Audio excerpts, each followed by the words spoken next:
Are you sure we're on the right road? Laine asked. What do you think, I'm gonna lie to you? He said. She didn't say anything. He had made her lose track of the bull. This was why it was always someone else's fault that she did not believe in herself. They crossed into a low, dense swamp. Her sandals squished in the mud. A frog hopped out of the way, and there was a giant turtle that rolled its lazy head in the sun. There was a long silence, and then, "Why do you want to help me anyway?" he said. "Do you think you're better than me?"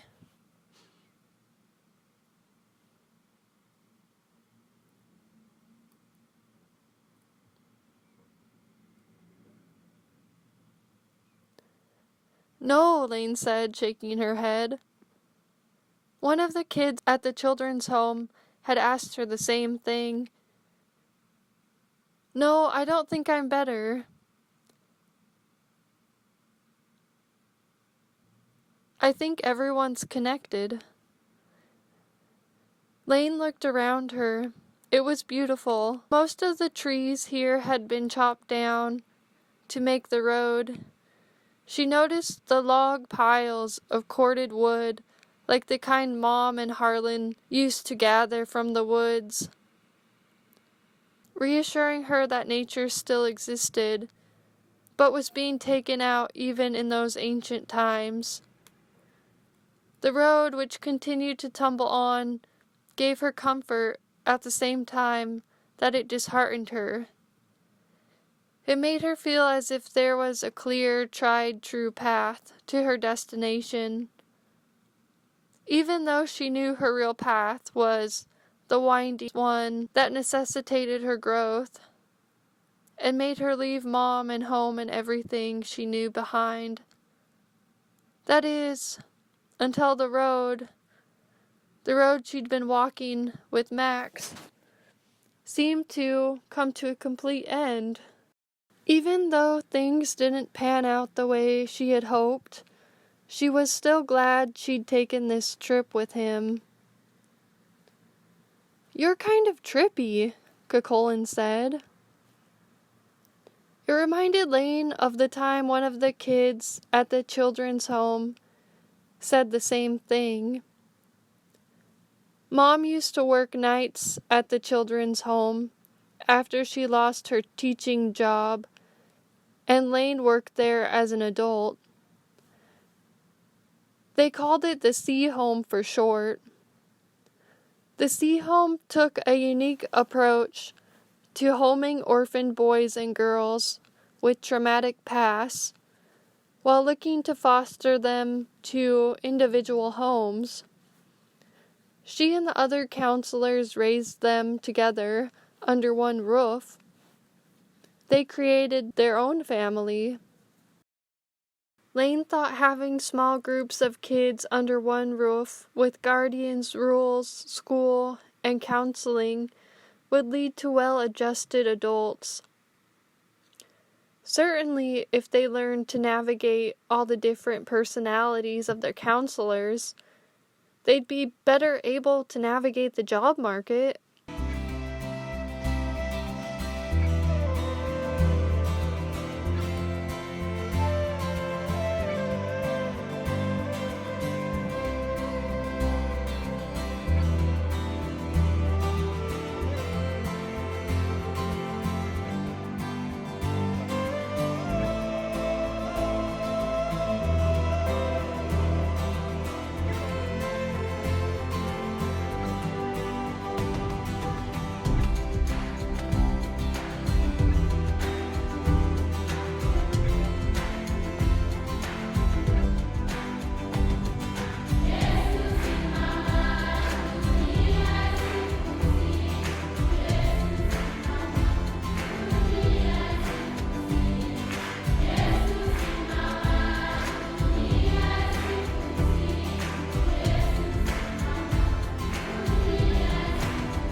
"You're kind of trippy," Cuchulain said. "Whatever," she said. Her imagination was such that she didn't need drugs. She'd learned a lot in this love story that wasn't actually a real love story, because Laine loved her work now.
She wouldn't have minded being one of those anonymous laborers that time and history had buried in its depths. Those who built the ancient Corlea Trackway, the one in which Cuchulain and she now stood, were later lost and forgotten.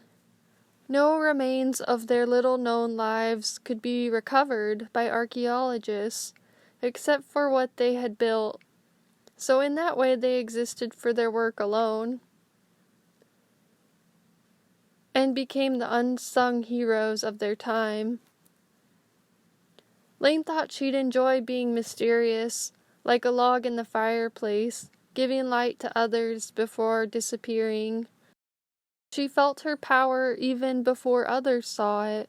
Maybe they were right that time had a way of preserving what's beautiful and meant to last. But she could only get something to such a condition if she ended up going through the dirt herself. It seemed a small price to pay. She wondered if these builders would be proud, even if they knew their magnificent road wasn't carried out to completion in their lifetime, like the late work of many authors. Laine looked over and found Cuchulain was sizing her up again. "I haven't quite figured you out yet," he said. They were walking on the edge of the forest. It felt like he was trying to get a competitive edge over her, like Queen Maeve and King Ailill. It seemed like he thought they couldn't both do well in life. It had to be him winning or her losing. What were they competing at, she wondered.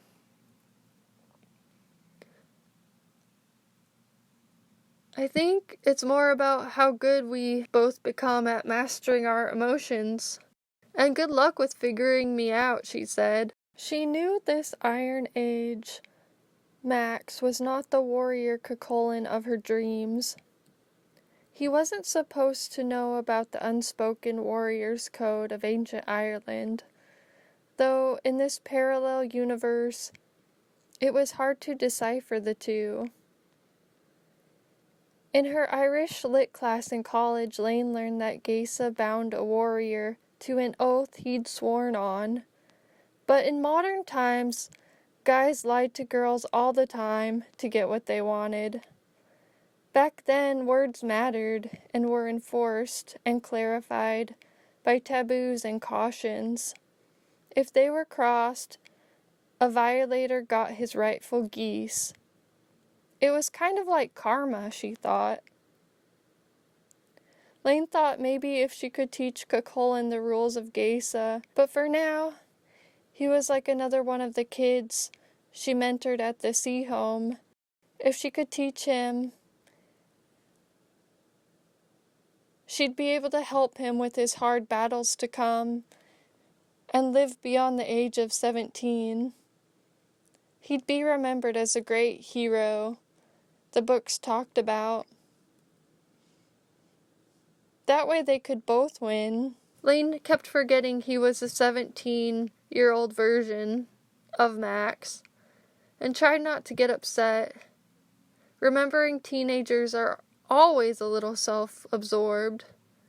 She kept trying to rearrange her brain to think of him as little brother, not as someone she had romantic feelings for. "Wait a minute," Laine said. "What?" Cuchulain said. That's when she realized something about him she'd forgotten.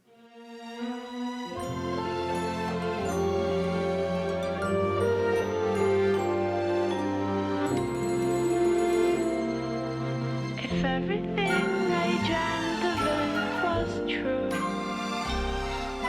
I'd take your blessings with your heartaches too. It's so easy and so wonderful to know it's you.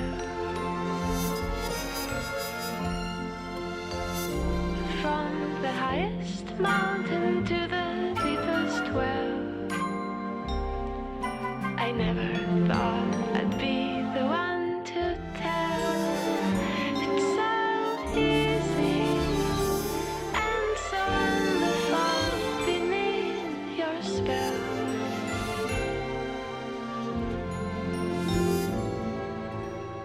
Bright is the shadow that my true love casts. Dark is the light he shares. If I could only have one more night, I'd forgive him, I swear. I swear. I swear.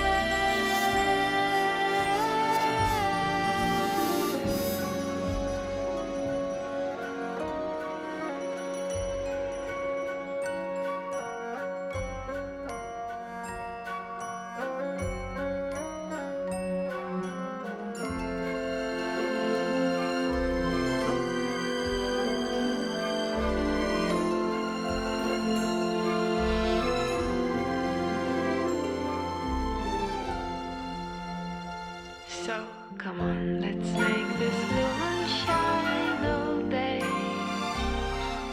Let's make this world